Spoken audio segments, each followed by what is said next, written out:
अगर तुम बायोलॉजी का सेकंड बोर्ड एग्जाम इसलिए देना चाहते हो क्योंकि पिछले बोर्ड एग्जाम के अंदर में तुमने अच्छा परफॉर्म नहीं किया था, तुम्हारा जो मार्क्स था वो बहुत ही ज्यादा कम था, या तुम पासिंग मार्क्स भी टच नहीं कर पाए थे, मीन्स तुम बायोलॉजी सब्जेक्ट में फेल हो चुके थे। इसका रीजन सिंपल से ये हो सकता है कि बायोलॉजी जो सब्जेक्ट है वो एक थ्योरी का सब्जेक्ट है, एंड कुछ लोगों को थ्योरी समझ नहीं आती, या समझ आती भी है तो उन्हें याद नहीं होता, और यही सिचुएशन आपके मन में भी हुआ होगा, आपके टाइम में भी आया होगा, इसलिए आपके जो मार्क्स हैं वो बहुत ही कम चले गए थे। मैंने बायोलॉजी का एग्जाम दिया था एंड मेरे जो है 70 में 63 मार्क्स आए थे। आई नो ये उतना ज़्यादा नहीं है, बट मैं बोर्ड पर फोकस नहीं कर रहा था, आपको पता है मैं नीट के एग्जाम में फोकस कर रहा था। एंड वैसे भी मैंने नीट का एग्जाम इस ईयर नहीं दिया है, बट नीट का जो एग्जाम हुआ था ना, उसका जो क्वेश्चन पेपर था उसे मैंने 3 घंटे बैठ के एक तरह से टेस्ट जैसे दिया था, एंड उसमें बायोलॉजी के अंदर में मेरे 360 में 300 प्लस मार्क्स आए। आई थिंक 315 या कुछ आया था, मतलब 300 प्लस जो है मार्क्स आए थे। इसका मतलब ये है कि बायोलॉजी मेरे स्ट्रॉन्ग हो चुका है, एंड मैंने काफ़ी हद तक इसे अच्छे से प्रैक्टिस किया था। सो मैं आपको बायोलॉजी के लिए बहुत सारी चीज़ें बता सकता हूँ, क्योंकि मुझे बायोलॉजी का टीचर भी बनना है एंड इसमें मैं थोड़ा सा एक्सपर्ट भी हो चुका हूँ। हाँ, मैं उतना भी ज़्यादा एक्सपर्ट नहीं हूँ, बट जहाँ तक मुझे लगता है मैं बायोलॉजी में काफ़ी अच्छा हो चुका हूँ। सो मैं आपको अभी बता सकता हूँ कि आपको क्या पढ़ना चाहिए बोर्ड एग्जाम में। बहुत सारे चैप्टर्स है, पूरी 13 चैप्टर है क्लास 12 बोर्ड एग्जाम में। एंड इनमें टॉपिक्स की बात की जाए तो भाई काफ़ी सारे टॉपिक्स है, मतलब 5 से 600 ऐसे कुछ टॉपिक्स आपको मिल जाएंगे। इतने सारे चीज़ें पढ़ना 1 से 2 दिनों में या 2 से 3 दिनों में पॉसिबल तो है, बट मैं बोलूँगा आपको नहीं पढ़ना चाहिए। क्यों नहीं पढ़ना चाहिए? क्योंकि इस वीडियो के अंदर में मैं आपको वो सारे इंपॉर्टेंट टॉपिक्स दूँगा जो आपके पास होने के लिए काफ़ी ज़्यादा काम आने वाला है। सिर्फ़ आप पास नहीं, आप यहाँ बस आराम से 50 से 60 नंबर ला सकते हो इन्हीं सभी टॉपिक्स को पढ़ के। एंड 1 नंबर 2 नंबर के लिए बहुत ज़्यादा प्रॉब्लम जाता है, मतलब कहाँ से क्वेश्चन आते हैं पता नहीं चलता। अभी जितने भी पेपर हुए उनमें 1 नंबर 2 नंबर तो बहुत ही अजीब-अजीब क्वेश्चन आए थे। बट इस बार आपके बायोलॉजी में फुल बनेगा, पूरा का पूरा बनेगा। बस मैं जो बोल रहा हूँ वो आपको फॉलो करना है। एंड इस वीडियो को मैं ज़्यादा लंबा नहीं करना चाहता हूँ, क्योंकि इंटरनेट प्रॉब्लम है। मैंने कल ही यहाँ बस पोस्ट करके आपको बताया था, या आज सुबह ही बताया था कुछ। उसमें मैंने आपको बताया था कि जो बिलासपुर क्षेत्र है जहाँ मैं रहता हूँ, वहाँ बहुत तेज़ बारिश हो रहा था। इसके कारण इंटरनेट जो है वो पूरा का पूरा बंद हो चुका है। 1 दिन तक पूरा बंद कर दिया गया था, एंड अभी तो ओपन हुआ है बट बहुत ज़्यादा स्लो है। मीन्स 5G जो नेटवर्क है वो बिल्कुल भी वर्क नहीं कर रहा है। 4G ही वर्क कर रहा है। अगर ये वीडियो ज़्यादा लंबी चली जाती है सो अपलोडिंग में प्रॉब्लम जाएगा, इसलिए मैं जल्दी-जल्दी अब टॉपिक्स मैं आपको बता देता हूँ। और आपको पता ही होगा बिलासपुर का सिचुएशन क्या है अभी। काफ़ी सारे एरिया में पानी बहुत ज़्यादा भर चुका है। जहाँ मैं रहता हूँ वहाँ भी जो मेन रोड है, वहाँ पे गर्दन तक पानी आ चुका है। और मैं वहाँ गया था ऐसे ही घूमने के लिए, एंड वहाँ मैंने देखा मेन रोड में मैं गया नहीं था, मतलब उससे थोड़ा दूर था। बट फिर भी मेरा जो पैर था वो पूरा का पूरा डूब चुका था, मतलब काफ़ी ज़्यादा बारिश है। एंड कुछ जगह में तो रेस्क्यू टीम भी आई हुई है रेस्क्यू करने के लिए लोगों को, क्यों उनका घर बहुत ज़्यादा डूब चुका है। एंड बहुत ही ज़्यादा बुरा सिचुएशन है अभी बिलासपुर के अंदर में। एंड काफ़ी जगह में तो पानी जो है कम हो चुका है लेवल, बट अभी भी मौसम जो है बहुत ज़्यादा अलर्ट में है। सो उसको छोड़ते हैं, अभी हम इंपॉर्टेंट टॉपिक्स की देखते हैं। देखो, अब आपको सबसे पहले तो यार मैं हर बार बोलता हूँ कि आपको ब्लूप्रिंट जो है वो पता होना चाहिए। ब्लूप्रिंट में आपको बहुत सारे टॉपिक्स मिलेंगे, एंड बहुत सारे यहाँ पास आपको चीज़ें पता चलेगी जो यहाँ पास आपको पढ़नी होगी। लाइक यहाँ पास देखो इतने सारे चैप्टर्स हैं, इनमें सबसे ज़्यादा हाई वेटेज आपको मिलेंगी 2 चैप्टर्स। ये दोनों ही चैप्टर इन बायोलॉजी में वन ऑफ द सबसे टफेस्ट मैं चैप्टर का नाम बोलूँगा। ये दोनों ही टॉपिक्स होने वाले हैं, दोनों ही चैप्टर होने वाले हैं, यूनिट 4 और यूनिट 5। ये दोनों मुझे पर्सनली बहुत ज़्यादा टफ लगते थे। एंड मीन्स मतलब मैं नीट में कर रहा था, नीट की बात करूँ, 12th में है वैसे टफ, बट नीट लेवल में ज़्यादा ही टफ हो जाता है। सो ये दोनों क्लास 12th में टफ है, एंड इनका नाम तो आपको पता है वंशागति, मतलब प्रिंसिपल एंड इनहेरिटेंस। एंड इनका इनका जो एप्लीकेशन है ये बहुत ज़्यादा टफ है। सो इन दोनों को आपको करना होगा। अब देखो, जब आप पूरा का पूरा सिलेबस पढ़ते हो, पूरा चैप्टर पढ़ते हो तो बहुत ज़्यादा टफ लगता है, बट बोर्ड एग्जाम के लिए पढ़ोगे तो बहुत ज़्यादा ईज़ी है। इनमें बहुत ही ज़्यादा ईज़ी-ईज़ी क्वेश्चन आते हैं, 3 नंबर 4 नंबर के आते हैं। इसमें एकदम ज़्यादा ईज़ी है भाई, बहुत ज़्यादा क्रॉस वाले क्वेश्चन आते हैं, मतलब फीमेल और मेल वाला जो है क्रॉसिंग वाला ही आता है, बहुत ज़्यादा ईज़ी है यार, बहुत ज़्यादा, ठीक है। चलो मैं आपको टॉपिक्स के नेम बता देता हूँ जो आपको पढ़ने हैं। ब्लूप्रिंट आप एक बार अच्छे से देख लेना, एंड उसके अकॉर्डिंग सभी के सभी चैप्टर जो है वो आपको अच्छे से रिवाइज़ करने हैं। सभी के सभी रिवाइज़ कर लोगे। यहाँ पर देखो रिसोर्स की बात की जाए तो आपको यहाँ पास परीक्षा बोध चाहिए। परीक्षा बोध के अंदर में जितने भी क्वेश्चन मैं आपको बताने वाला हूँ उसके आंसर आपको मिलेंगे।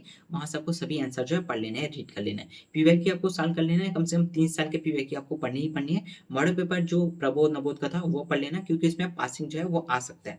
सो आप इतना चीज़ें कर लेना जो आपके पास होना चाहिए। देन आपको रिवीजन करना है सारी की सारी चीज़ें, मैंने बताया पूरे का पूरा चैप्टर आप वन शॉट लगा लो किसी का भी, एंड वहाँ से पूरा का पूरा कंप्लीट कर लो। हर चैप्टर को वन शॉट में लगाना, पूरा का पूरा जो बायोलॉजी है ना उसका वन शॉट, लगभग 4 से 5 घंटे का होगा कुछ, पूरा का पूरा क्लास 12th बायोलॉजी, ठीक है।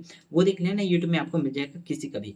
सो जैसे आप वो देखते हो उसके बाद आपको पूरा रिवीजन हो जाएगा। रिवीजन होने के बाद आपको शॉर्ट नोट्स में आना है, जो मैंने टेलीग्राम और व्हाट्सएप चैनल दोनों में ही दे रखा है।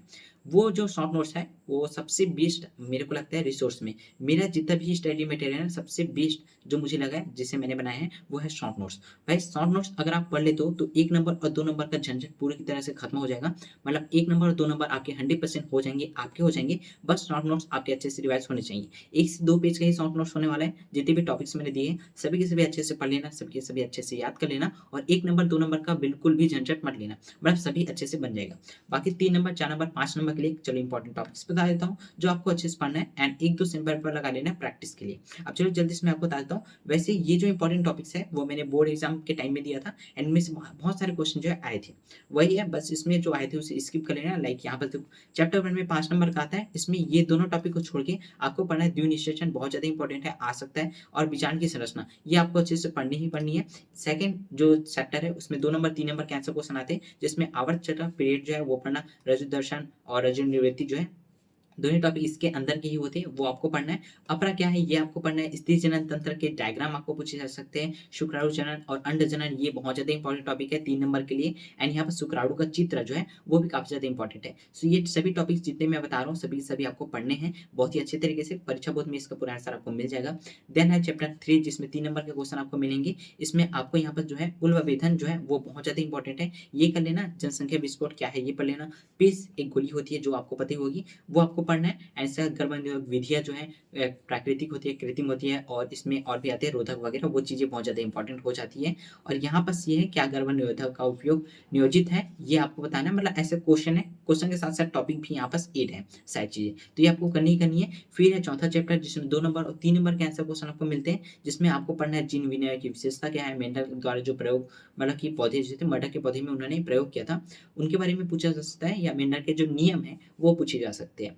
उसके बाद जीनोटाइप, फिनोटाइप जो है उनमें अंतर पूछा जा सकता है और इसमें आपको आलेख चित्र वाला जो क्वेश्चन है वो पूछा जाता है। सबसे ज़्यादा इंपॉर्टेंट यही है, वो है हीमोफीलिया और वर्डाप वाला। देखो 3 नंबर का ना 100% मैं बता रहा हूँ ये टॉपिक आएगा ही आएगा, 100% है ये टॉपिक आएगा। इसमें जो हीमोफिलिक और वर्डाप का क्वेश्चन मिलता है, मतलब एक्स एक्स ले दिया जाता है, एक्स वाई दिया जाता है।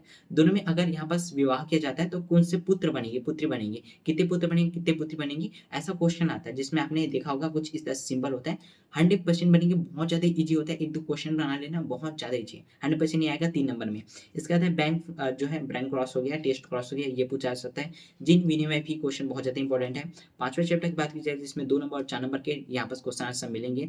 डीएनए की संरचना आप पढ़ लेना, अच्छे से पढ़ लेना और उसके बाद अब समसूत्री हो गया, बहुगुणित हो गया, मतलब ये चीज़ें बहुत ज़्यादा इंपॉर्टेंट हैं। उसके बाद अनुलेखन हो गया, अनुवादन हो गया, प्रोटीन बनाने के लिए जो चरण होते हैं वो है यहाँ पास और फिर यहाँ पास कोडान हो गया, एंटीकोडान हो गया, ऑपरेंड क्या है, चित्र इसका वर्णन आपको बताना है, डीएनए आरएनए में अंतर बहुत ज़्यादा इंपॉर्टेंट है। देन फिर 6वां चैप्टर, इसमें मैंने यहाँ पास देखो क्या है समृद्धि अंग जिसे हम लोग क्या कहते हैं, तुल्यरूपता अंग कहते हैं, बहुत ज़्यादा इंपॉर्टेंट ये है। समजात अंग समृद्धि अंग में अंतर पूछा जा सकता है, संयोजी कड़ी क्या होता है, प्रजाति क्या होता है, अपशारी विकास, होमो हेल्वियस और रामाफिथेकस, ये जो मनुष्य के पूर्वज हैं वो यहाँ पर पूछे जाते हैं। इनकी विशेषता पूछी जाएगी, कब यह पाए जाते हैं, तो ये सभी चीज़ें पूछी जाती है। देन अगले यहाँ पर चैप्टर नंबर 7 जिसमें 5 नंबर के आपको मिलेंगे। इसमें आपको क्या-क्या पढ़ना है, फाइलेरियासिस रोग और एस्केरियासिस रोग जो है वो आपको पढ़ना है। टाइफाइड, मलेरिया, निमोनिया, अमीबा और एचआईवी ये जो है उनके बारे में आपको यहाँ पास पढ़ना होगा। साथ ही साथ कैंसर वगैरह के बारे में क्वेश्चन पूछे जा सकते हैं, तो आपको अच्छे से तैयार रहना होगा। अल्कोहल किशोरावस्था के लिए हानिकारक होता है, ये आ चुका है, सो आप इसे स्किप कर लेना। बाकी इसके रिलेटेड क्वेश्चन आ सकता है ऐसा ही कुछ घुमा के, सो आप जोर से देख लेना। इसके बाद यहाँ पर से चैप्टर नंबर 8 जिसमें 2 नंबर के क्वेश्चन मिलेंगे। दूध से दही बनाने की क्रिया जो है वो आप बता सकते हो। उसमें निवेश द्रव्य क्यों मिलाया जाता है, जो उर्वरक किस प्रकार की मृदा की उर्वरकता बढ़ाते हैं, कैसे बढ़ाते हैं, वो आपको यहाँ पर बताना है। ऊर्जा के लिए सूक्ष्मदर्शी जो है वो क्यों है ये बताना है। अजैविक एंटीबायोटिक क्या होता है, एग्जाम्पल वगैरह ये पूछा जा सकता है, सो ये आपको बताना है। चैप्टर 9 और जिसमें 5 नंबर का आता है। पिछले बोर्ड एग्जाम में मैंने सिर्फ एक ही बोला था यही कर लेना और 100% वो आया भी था, आप लोग देख लो। अब क्या इस बार भी आएगा, तो नहीं, इस बार आने के चांस बहुत ही कम है, रेयर चांस है। सो इसके जगह में आपको पढ़ना होगा पीसीआर, जो कि पॉलीमरेज चैन रिएक्शन जो है वो आपको यहाँ पास पढ़ना होगा। पॉलीमरेज श्रृंखला ऐसा कुछ है। सेकंड में आपको कुछ जैसे डीएनए आरएनए में अंतर है वो भी इंपॉर्टेंट है और सबसे ज़्यादा इंपॉर्टेंट मैंने बताया पीसीआर है। आप अच्छे से देख लेना पीसीआर, ठीक है, ये आप पढ़ लेना। पॉलीमरेज श्रृंखला, ये बहुत ज़्यादा इंपॉर्टेंट है। इसके बाद यहाँ पर चैप्टर नंबर 10 जिसमें 4 नंबर की बात की जाए, कृषि क्षेत्र में आनुवंशिक अभियांत्रिकी जो है, मतलब जीन जो पादप है उसके बारे में बताना है, जीन चिकित्सा क्या होता है, कार्बनिक खेती कैसे होती है, मतलब कि ऑर्गेनिक खेती, ये चीज़ें आपको बतानी है। चैप्टर नंबर 11 यहाँ पर है, उसमें भी कुछ इंपॉर्टेंट टॉपिक्स है जो आप लोग देख सकते हो। इसमें आपको ज़्यादातर अंतर ही पूछे जाते हैं, जैसे सबकारिका क्या है, परजीविता क्या है, और फिर यही सारे जो है मतलब 2-3 हैं, उनमें अंतर आप पढ़ लेना और 100% वही क्वेश्चन आता है। इसके बाद अगला यहाँ पर है मतलब अंतर वाले क्वेश्चन आएंगे, 2 लोगों में अंतर पूछा जाएगा। देन यहाँ पर से कृषि क्षेत्र में आनुवंशिक अभियांत्रिकी मतलब जी एक से ये हो चुका था, हाँ ये देखो यहाँ पर सहभोज्यता हो गया, परजीविता हो गया, सबकारिका हो गया, इनका परिभाषा और अंतर पूछा जा सकता है, मतलब अंतर ही पूछा जाएगा। इसमें समष्टि और समुदाय में अंतर पूछा जा सकता है, जनसंख्या विस्फोट के कारण, और यहाँ पर समष्टि की विशेषता आप बता सकते हो, जन्म दर हो गया, मृत्यु दर हो गया, लिंगानुपात हो गया, ये चीजें पूछी जाती है। देन अगला यहाँ पर जो है वो है चैप्टर नंबर 12 जिसमें 2 अंक के क्वेश्चन पूछे जाएंगे, जैसे घास परितंत्र का चित्र बना दो, तालाब परितंत्र का चित्र बना दो, ये खाद्य श्रृंखला जो है वो आप यहाँ पर बता सकते हो। देन लास्ट चैप्टर जो कि 3 नंबर का यहाँ बस आने वाला है, इसमें आपको पूछा जा सकता है पादपों की अपेक्षा जंतुओं में अधिक विविधता पाई जाती है, क्यों पाई जाती है वो आप बताना। उष्णकटिबंधीय क्षेत्रों में अधिक जाति समृद्धि होती है, क्यों होती है ये आपको बताना होगा। इसके बाद पवित्र वन जो है वो क्या होता है, राष्ट्रीय उद्यान क्या होता है, उनके नाम आपको बताना चाहिए। भारत में वन्य जीवन की विलुप्ति जो है वो आपको बताना है। फिर यहाँ पर से स्वस्थानी बायस्थानी संरक्षण में अंतर, ये भी काफी ज्यादा इंपॉर्टेंट है। और लास्ट टॉपिक है जल संरक्षण। ये जितने भी टॉपिक्स मैंने बताया वो सभी के सभी इंपॉर्टेंट है। सो इसे अच्छे से कर लेना बहुत ही अच्छे तरीके से। एंड आप सभी को ऑल द बेस्ट। इनके आंसर अगर नहीं मिलते हैं सो आपको गाइड में वैसे मिल जाएंगे, बाकी नहीं मिलते हैं तो आप मुझे मैसेज कर सकते हो, मैं जो है ढूंढ के दे दूंगा। बाकी आपको सारे के सारे टॉपिक अच्छे से कर लेने। आप सभी को ऑल द बेस्ट, अच्छे से पढ़ाई करते रहिए। मिलते हैं अगले वीडियो में। एंड हो सकता है अभी कुछ दिन वीडियो ना आए एंड कुछ लेक्चर भी ना आए। बाकी मैंने कुछ इंपॉर्टेंट जो क्लास है मतलब इंपॉर्टेंट क्वेश्चन है उससे डीपली समझाया हुआ था, कुछ वीडियो आपको मिल जाएंगे प्ले लिस्ट में, आप जाके देख लेना। मिलते हैं तब तक के लिए, बाय बाय। अच्छे से पढ़ाई करते रहिए एंड बोर्ड एग्जाम में अच्छा स्कोर कीजिए। Bye bye.